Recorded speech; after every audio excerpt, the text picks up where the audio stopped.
Hello everyone, कैसे हो आप लोग। आई होप आप लोग बहुत अच्छे होंगे और आप लोग की प्रिपरेशन भी बहुत अच्छी चल रही होगी। अब आप लोग के पास टाइम भी एक एक दिन करके निकलता ही जा रहा है, तो फ्रेंड्स मन लगा के पढ़ो, ठीक है। और एक्चुअली मैं ये एक वीडियो बना रही हूँ अपने एक व्यूअर्स के रिक्वेस्ट पे। जैसे कि ये बोलते हैं लोग ना कि मार्केटिंग की बुक पढ़नी है, तो एवरीवन इज़ आस्किंग कि इतनी लेंदी बुक है, इसे लाइन बाय लाइन कैसे पढ़ें। और मैं आप लोगों को बता रही हूँ कि इसको लाइन बाय लाइन ही पढ़ना होगा, इसका कोई शॉर्टकट नहीं है गाइस, कोई शॉर्टकट नहीं है। और एमएम की बुक तो आपको एकदम रट जाना है, क्योंकि इसके एक लाइन बाय लाइन से भी क्वेश्चन निकल जाता है। अब चलिए हम टाइम वेस्ट नहीं करेंगे, ज़्यादा बातें नहीं करेंगे, हम बताएंगे कि हमें आपको ये पढ़ना कैसे है इस बुक को। जैसे मान लीजिए कि हमने फर्स्ट चैप्टर खोला, अब उसमें आ गया द वैल्यू ऑफ मार्केटिंग, इसको हम लोग फट से पढ़ लिए। फिर मार्केटिंग डिसीजन मेकिंग पढ़ लिया। आपको आप जब पढ़ोगे तो आपको पता चलेगा कि हाँ कहाँ से क्वेश्चन निकलने वाले हैं। विनिंग मार्केटिंग पढ़ लिया, अब आप विनिंग मार्केटिंग पढ़ लिए, समझ में आया नहीं आया, अगर नहीं आया तो तुरंत इसका गूगल करेंगे तुरंत से और इसके कंसेप्ट को समझेंगे कि विनिंग मार्केटिंग किसको कहते हैं।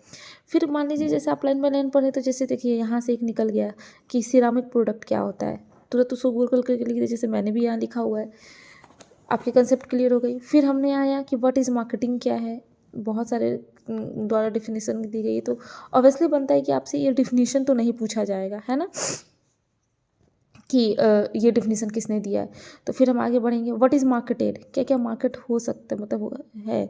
तो जैसे कि मतलब कोई भी मार्केटर तीन 10 चीज़ों 10 मेन टाइप्स के एंटिटीज़ होते हैं जिनकी मार्केटिंग की जा सकती है। तो 10 हो गया, जैसे good services experiences product places. तो अब हम ये जान गए कि हाँ 10 है, 10 हमने याद कर लिया। गुड्स में क्या क्या, एक्सपीरियंस में क्या क्या, प्लेस में क्या क्या, ये भी चीज़ हम ये याद करते चलेंगे। जैसे मान लीजिए कि आपको 100 प्लेसेस आप घूमने जाते हो, तो वो एक एक्सपीरियंस है, बट हमें कभी कन्फ्यूज़न हो जाती है ना कि वो एक प्लेस भी तो हो सकता है ना। तो बस इसी सब छोटी छोटी चीज़ों को आपको ये करना है, क्लियर करना है, अपने कंसेप्ट को क्लियर करना है। प्रॉपर्टी में क्या आएंगे, ऑर्गेनाइजेशन में क्या है, इस तरह से। फिर आइडियाज़ में क्या होंगे। उसके बाद आता है आपको कि हु मार्केट्स।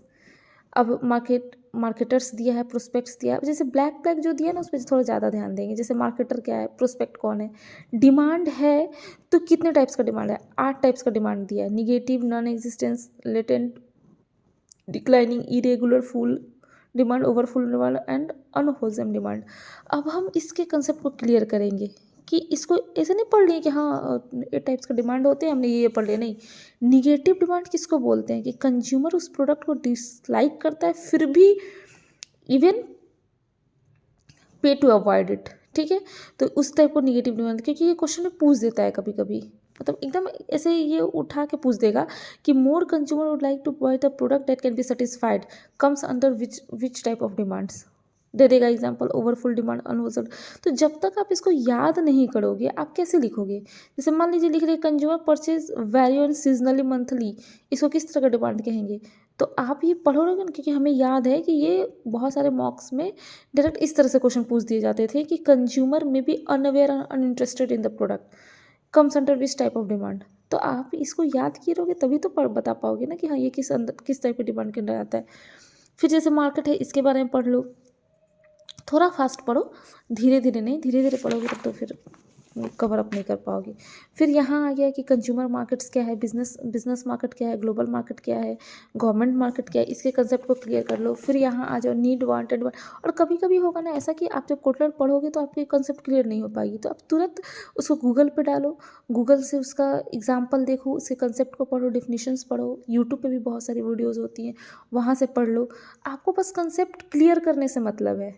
आप गूगल कीजिए, गूगल पे हज़ारों चीज़ मिलेंगे, यूट्यूब पे तो इतने सारे वीडियोस पड़े हुए हैं गाइस, यूट्यूब की वीडियोस देख लो, आपके कहीं ना कहीं से तो कंटेंट क्लियर होंगे ना। 10 वीडियो देखोगे, कहीं एक वीडियो से तो कंटेंट क्लियर हो जाएंगे। बस आपको कंटेंट क्लियर करने की, कंसेप्ट क्लियर करने की ज़रूरत है ना।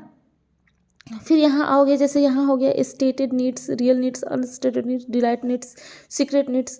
तो ये किस, तो फिर ये सब याद करो। कस्टमर वांट्स इनएक्सपेंसिव कार जाता है, ये सब जरूर याद करो कि हाँ, अगर इस जैसे कस्टमर एक्सपेक्ट करता है good service from the dealer से, तो किस तरह के नीड्स में आता है, तो अनस्टेटेड नीड्स के अंदर आता है। तो ये सब ज़रूर याद कर लेना, क्योंकि मैंने पढ़ा है बुक और मैंने मॉक लगाया, तो मुझे पता है कि क्वेश्चन किस तरह से आता है। इसलिए मैं आप लोगों को बता रही हूँ कि ये सारी चीज़ें याद कर लो, ठीक है। फिर टारगेट है, टारगेट मार्केट पोजीशनिंग, सेगमेंटेशन क्या है, इसके बारे में पढ़ लो। जो भी टॉपिक है, हेडलाइंस है, उसको तो आप पढ़ो ही पढ़ो। फिर यहाँ के मार्केटिंग चैनल क्या है, अब चैनल जब पढ़ोगे तो इसमें दिखेगा कि हाँ कम्युनिकेशन चैनल है, ये डिस्ट्रीब्यूशन चैनल है, ये सर्विस चैनल है। तो कम्युनिकेशन चैनल किसको कहेंगे, डिस्ट्रीब्यूशन किसको कहेंगे, सर्विस चैनल में क्या क्या आता है, paid own and earn media क्या है, तो पेड मीडिया के एग्जाम्पल देखेंगे, फिर ओन मीडिया का एग्जाम्पल देखेंगे, अर्न मीडिया का एग्जाम्पल देखेंगे। तो आप इस तरह से पढ़ोगे ना, आपका कंसेप्ट भी क्लियर होता चलेगा और मॉक बनाने में भी आपको आसानी होगी। फिर यहाँ जब वैल्यू एंड सेटिस्फैक्शन क्या है, जब इसको लाइन बाय लाइन पढ़ोगे तो देखो यहाँ दे दिया कस्टमर वैल्यू ट्रैड। अब ये क्या है, तो जैसे कि ये क्वेश्चन आया भी था कि कस्टमर वैल्यू ट्रैड में कौन कौन सा होता है, क्वालिटी सर्विस एंड प्राइस। अब उसमें एक दे दिया था कि कौन सा उसमें नहीं है, तो जब आप इसको याद किए रहोगे तभी तो उसको बना पाओगे। फिर सप्लाई चेन आ गया, उसको पढ़ लो। फिर इन्वायरमेंट, मार्केटिंग इन्वायरमेंट है, अब ये इन्वायरमेंट कितने टाइप्स का है वो पढ़ लो। तो बेसिकली कहने का मतलब ये है कि आपको पढ़ना क्या है, जो भी ये टॉपिक दिया है ब्लैक में, उस टॉपिक का कंसेप्ट क्लियर करो, उसके अंदर के लाइन बाय लाइन जाओ, लाइन बाय लाइन जाके देखो कि उसमें कुछ, जब आप पढ़ोगे तो आपको लगेगा कि हाँ ये थोड़ा इंपॉर्टेंट है, उस चीज़ को पढ़ो, अंडरलाइन करो, उसको टिक आउट करो, फिर आगे बढ़ जाओ, फिर अंडरलाइन करो, टिक आउट करो, फिर आगे बढ़ जाओ।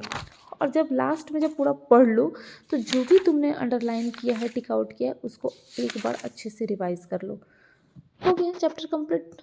और हमने तो तुम्हें बताया ही था कि टेलीग्राम में बहुत सारी MCQs है, वहाँ से हर चैप्टर वाइज MCQs दिया, उसके MCQ को लगा लो। तो ये एक तरीका है आपको पढ़ने का। खैर वैसे मैं कल से हर चैप्टर वाइज एक वीडियो डालूँगी, और उस चैप्टर में कौन सा चीज़ इंपॉर्टेंट है मैं वो बताऊँगी, ताकि आप लोग उसको पढ़ लीजिएगा और आप लोग का टाइम भी बचेगा।